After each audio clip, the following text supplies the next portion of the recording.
तीसरा अध्याय प्रारंभ।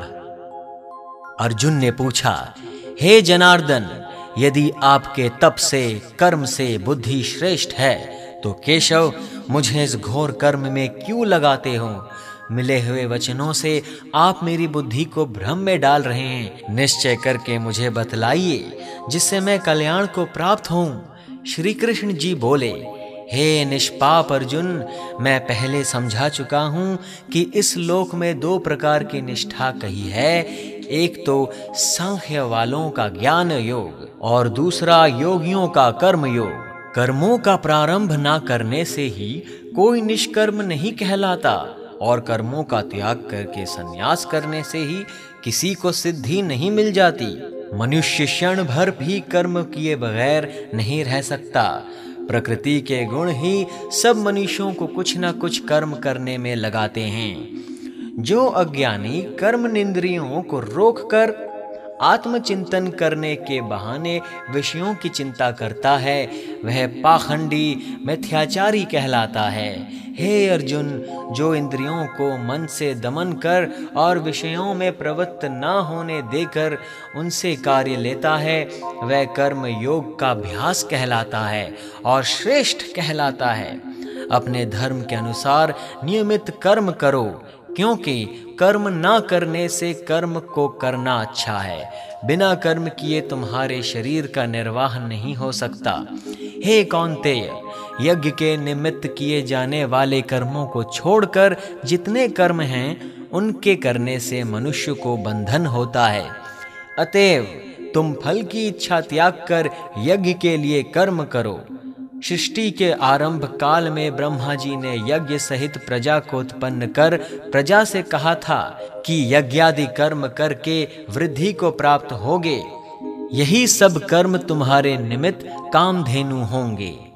इस यज्ञ से तुम देवताओं को संतुष्ट करते रहो और देवता भी तुमको संतुष्ट करेंगे। इस प्रकार परस्पर बर्ताव करते हुए तुम और देवता कल्याण को प्राप्त होगे। यज्ञ आदि कर्मों से प्रसन्न होकर देवता तुमको इच्छित सुख की सामग्रियां देंगी, परंतु उनके दिए हुए दान को जो बिना उनका भोग लगाए ग्रहण करता है वह चोर है। पंच महायज्ञ करके जो शेष बचा हुआ भोग ग्रहण करते हैं वह सब पापों से मुक्त हो जाते हैं, और जो अपने निमित्त ही अन्न पकाते हैं वे पापी पुरुष पाप को ही भक्षण करते हैं। अन्न से ही प्राणियों की उत्पत्ति होती है। अन्न मेघ से उत्पन्न होता है। मेघ यज्ञ द्वारा जल बरसाता है और यज्ञ की उत्पत्ति कर्म सो होती है। कर्म की उत्पत्ति ब्रह्म से हुई है और ब्रह्म अक्षर परमात्मा से। इस कारण सदा सब पदार्थों में रहने वाला जो ब्रह्म है वह सब यज्ञों में प्रस्तुत है। हे पार्थ, इस प्रकार चलाए हुए कर्म के चक्र के अनुसार जो नहीं चलता है वह पापमय है। जो पुरुष आत्मा में ही रत रहता है और आत्मानंद अनुभव से तृप्त रहता है उसे कुछ भी कार्य शेष नहीं। वह कोई कर्म करे या ना करे उसको कोई प्रयोजन अथवा लाभ नहीं है, और किसी प्राणी से अपना लाभ कराने की भी उसे कोई आवश्यकता नहीं। इसलिए तुम भी फल की प्राप्ति की इच्छा त्याग कर कर्तव्य पालन करते रहो, क्योंकि फल की इच्छा को त्याग कर कर्म करने वाला पुरुष मोक्ष को प्राप्त होता है। राजा जनक आदि ने भी कर्म सिद्धि पाई है। इसी प्रकार तथा लोक संग्रहण को देखते हुए भी तुमको कर्म करना उचित है। श्रेष्ठ पुरुष जिस जिस कर्म का आचरण करता है दूसरे मनुष्य उसी मार्ग पर चलते हैं, और वह जिसको प्रामाणिक मानता है उसी के अनुसार सब उत्तम मानते हैं। हे पार्थ, मुझको तीनों लोक में कुछ भी कर्म शेष ना रहा और ना कोई अप्राप्त वस्तु प्राप्त करनी है, फिर भी मैं कर्म करता ही रहता हूँ। यदि हम ही आलस्य रहित होकर कर्मों को नहीं करेंगे तो मनुष्य हर प्रकार से हमारे ही पथ का अनुकरण करेंगे। जो मैं ही कर्म ना करूं तो सब लोग भी ना करने से नष्ट हो जाएंगे। इससे मैं ही वर्ण शंकरों के उत्पन्न करने का हेतु बनाकर प्रजा को नष्ट करने वाला समझा जाऊंगा। जिस प्रकार अज्ञानी फल की इच्छा करके कर्म करता है, वैसे ही फल की इच्छा न करते हुए ज्ञानी को लोक शिक्षा की इच्छा करते हुए कर्म करना उचित है। कर्म में आसक्त अज्ञानियों की बुद्धि में ज्ञानी भेदभाव उत्पन्न ना करें, परंतु आप स्वयं कर्म करता हुआ उससे भी प्रसन्नता पूर्वक कर्म कराएं। हे अर्जुन, सब कर्म प्रकृति के गुण से ही उत्पन्न होते हैं, परंतु जिनकी बुद्धि अहंकार से भ्रष्ट है, ऐसे मूर्ख लोग समझते हैं कि हम कर्ता हैं, परंतु जो गुण और कर्म के विभाग को सच्चा तत्व जानता है, वह ज्ञानी पुरुष यह समझकर इसमें आसक्त नहीं होता कि गुणों का यह खेल आपस में ही हो रहा है। हे अर्जुन, अध्यात्म बुद्धि से सब कर्मों को तुम मुझ में अर्पण करके कर्म फल की आशा छोड़कर संग्राम करो। जो पुरुष श्रद्धा पूर्वक मेरे वचनों पर दोष दृष्टि न करके मेरे इस मत के अनुसार आचरण करते हैं, वे लोग कर्म बंधन से निश्चय मुक्त हो जाते हैं, और जो अज्ञानी इस मत पर दोष दृष्टि करते हुए इसको ग्रहण नहीं करते, वे संपूर्ण ज्ञान से रहित हैं। उनको नष्ट हुआ जानो। अपना कठिन धर्म भी दूसरों के सहज धर्म से हितकर होता है। स्वधर्म में मरना भी कल्याण कारक है, परंतु अन्य धर्म भयानक हैं। अर्जुन बोले, हे श्री कृष्ण, पुरुष को पाप करने की इच्छा होते हुए भी कौन उसे बलात् पाप के मार्ग में प्रवृत्त करता है? श्री कृष्ण बोले, हे अर्जुन, रजोगुण से उत्पन्न होने वाला काम और क्रोध मनुष्य को पाप मार्ग में ले जाता है। इसे करके उत्पन्न इच्छा कभी तृप्त नहीं होती। ये महापापी और घोर शत्रु हैं। जैसे धुआं से अग्नि, धूल से दर्पण और झिल्ली से गर्भ का बालक ढका रहता है, उसी प्रकार विषय की इच्छा से आत्मज्ञान ढका हुआ है। हे कुंती पुत्र, इस शत्रु काम को करके ज्ञानियों का ज्ञान आच्छादित हुआ है। इंद्रियां, मन और बुद्धि इस काम के आश्रय स्थान हैं। इनके सहारे विषयेच्छा ज्ञान को आच्छादित करके जीव को मोहित कर लेता है। अतएव तुम सर्वप्रथम इंद्रियों को वश में करके ज्ञान और विज्ञान को नष्ट करने वाले इस पापी काम को जीतो। कहते हैं कि इंद्रियां प्रबल हैं और इंद्रियों से भी प्रबल मन है। इस प्रकार जो बुद्धि से परे हैं, उस आत्मा को जानकर निश्चयात्मक बुद्धि द्वारा मन को निश्चल करके, हे महाबाहो, तुम उस दुर्धर शत्रु काम को जीत लो।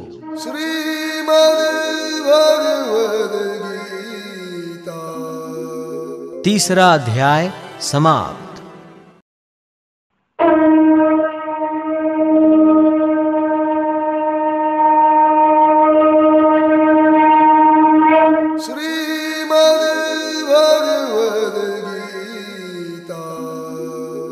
चौथा अध्याय प्रारंभ।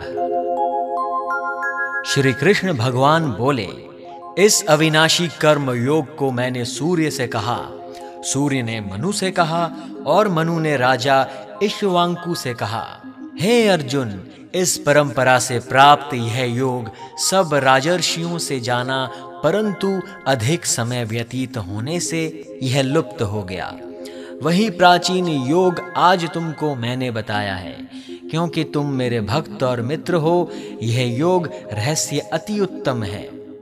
अर्जुन कहने लगे, आपका जन्म तो अभी हुआ है और सूर्य का जन्म बहुत पहले हुआ था। मैं कैसे मानूं कि आपने सूर्य को यह योग बताया था? श्री कृष्ण बोले, हे अर्जुन, मेरे और तुम्हारे अनेक जन्म हो चुके हैं। मुझे याद है और तुम भूल गए हो।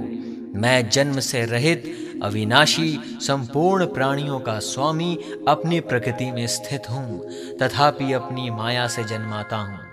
हे भारत, जब जब धर्म की हानि होती है और अधर्म का प्राबल्य हो जाता है, तब तब ही मैं जन्म लेता हूँ।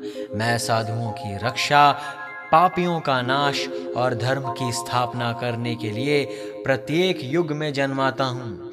जो मेरे इस अलौकिक जन्म और कर्म का तत्व जानता है, वह मृत्यु होने पर फिर जन्म नहीं लेता और मुझ में लीन हो जाता है। इस भांति मोह, भय और क्रोध को त्याग कर मुझ में भक्ति कर और मेरी शरणागति हो, बहुत से मनुष्य ज्ञान रूपी तप से पवित्र होकर मुझ में मिल गए हैं। जो जिस भाव से मेरा पूजन करता है उसको मैं उसी प्रकार का फल देता हूँ। हे पार्थ, मनुष्य सब प्रकार से मेरे मार्ग का अनुसरण करते हैं, अर्थात यह चाहे जिसकी सेवा करें वह मेरी ही सेवा है। मनुष्य लोक में कर्म सिद्धि की इच्छा करने वाले देवताओं का पूजन करते हैं, क्योंकि इस लोक में कर्म की सिद्धि शीघ्र होती है। मेरे चारों वर्णों की सृष्टि अपने अपने गुण और कर्म से की है। सृष्टि का कर्ता मैं हूँ, तथापि मुझे अकर्ता विनाशी जानो। कर्म मुझको वृद्ध नहीं कर सकते, तथापि कर्म फल में मेरी कामना नहीं है। इस प्रकार जो मुझको पहचानता है वह कर्मों के बंधन में नहीं पड़ता। अतएव पूर्व पुरुषों के किए हुए कर्म को तू भी कर।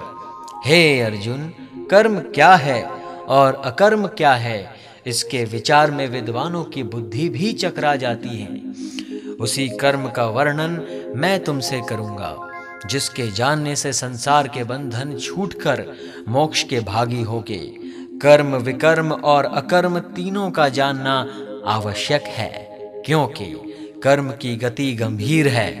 हे अर्जुन, जो कर्म करने की कोई कामना नहीं रखता है और जिसके समस्त कर्म ज्ञान रूपी अग्नि से भस्म निर्मल हो गए हैं, उसको पंडित कहते हैं। जो कर्म फल की आशा छोड़कर करता है और उसमें आसक्ति भी नहीं रखता है और निराश्रय ही संतुष्ट रहता है, ऐसा मनुष्य कर्मों में घिरा रहने पर भी मानो कुछ नहीं करता है। दैव योग से जो कुछ मिल जाए उसी पर संतुष्ट रहता है।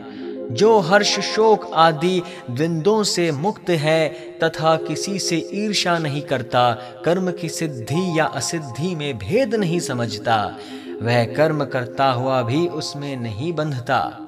जो फल की इच्छा नहीं रखता वह वासना से दूर हो गया है। ज्ञान में जिसका मन अचल है, जो यज्ञ के कर्म करता है, वह सब कर्म लुप्त हो जाते हैं।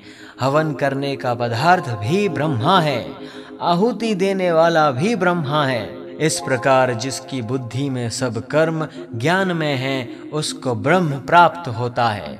कोई कोई कर्म योगी देवताओं की पूजा करते हैं और ज्ञान योगी ब्रह्म रूप अग्नि में यज्ञ रूपी से हवन कर परमात्मा का भजन करते हैं।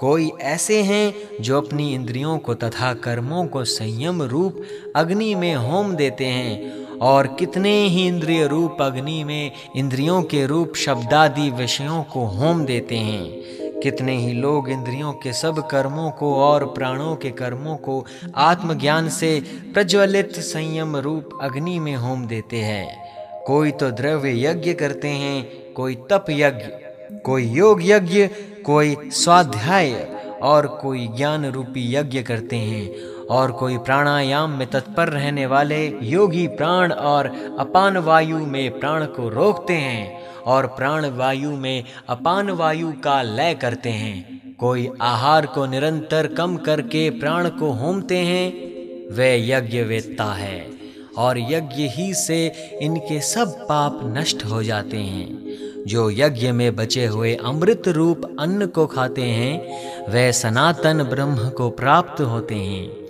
हे अर्जुन, जो यज्ञ नहीं करते हैं उनको यह लोक और परलोक दोनों ही नहीं है। इस प्रकार से बहुत से यज्ञ वेद में विस्तार सहित वर्णित हैं। इन सब को कर्म से उत्पन्न हुए जानो। हे परंतप, द्रव्यमय यज्ञ से ज्ञान यज्ञ उत्तम है। हे पार्थ, फल सहित सब कर्म ज्ञान में समाप्त हो जाते हैं। जो उस ज्ञान यज्ञ का तत्वदर्शी और ज्ञानी लोग तुमको उपदेश करेंगे, इसीलिए तुम उनकी सेवा करना और उनको विनय पूर्वक प्रसन्न करके ज्ञान यज्ञ जानना। इस ज्ञान का लाभ प्राप्त करके तुमको ऐसा मोह फिर नहीं होगा। इसी ज्ञान से समस्त प्राणियों को तुम अपने में और मुझ में देखोगे। यदि सब प्राणियों से भी अधिक पाप करने वाले हो तो भी ज्ञान रूपी नौका से ही सब पाप रूपी समुद्र को पार कर जाओगे। हे अर्जुन, जिस प्रकार प्रज्वलित अग्नि लकड़ी को जलाकर भस्म कर देती है, वैसे ही ज्ञान रूपी अग्नि सब कर्मों को भस्म कर डालती है। इस लोक में ज्ञान के समान पवित्र और कुछ नहीं है। यह ब्रह्म बहुत काल पर्यंत कर्म योग से सिद्ध हुए पुरुषों को अपने आप ही प्राप्त होता है। जो श्रद्धावान पुरुष इंद्रियों को जीतकर ब्रह्म ज्ञान में लगा रहता है, वह ज्ञान को प्राप्त करता है और ज्ञान को पाकर अल्प समय में शांति को पा जाता है। अज्ञानी, श्रद्धा रहित और जिनके मन में संदेह है, ऐसे जो पुरुष हैं वह नष्ट हो जाते हैं। जिनके मन में संदेह रहता है उनको यह लोक परलोक और सुख कुछ भी प्राप्त नहीं होता। जिसने परमेश्वराधन और निष्काम कर्म योग के आश्रय से कर्म बंधन त्याग दिए हैं, हे अर्जुन, उस आत्मज्ञानी पुरुष को कर्म नहीं बांधते। अतएव अज्ञान से उत्पन्न हुए चित्त के इस संशय को ज्ञान रूपी तलवार से काटकर मेरे बताए हुए कर्म योग को करने के लिए प्रस्तुत हो जाओ।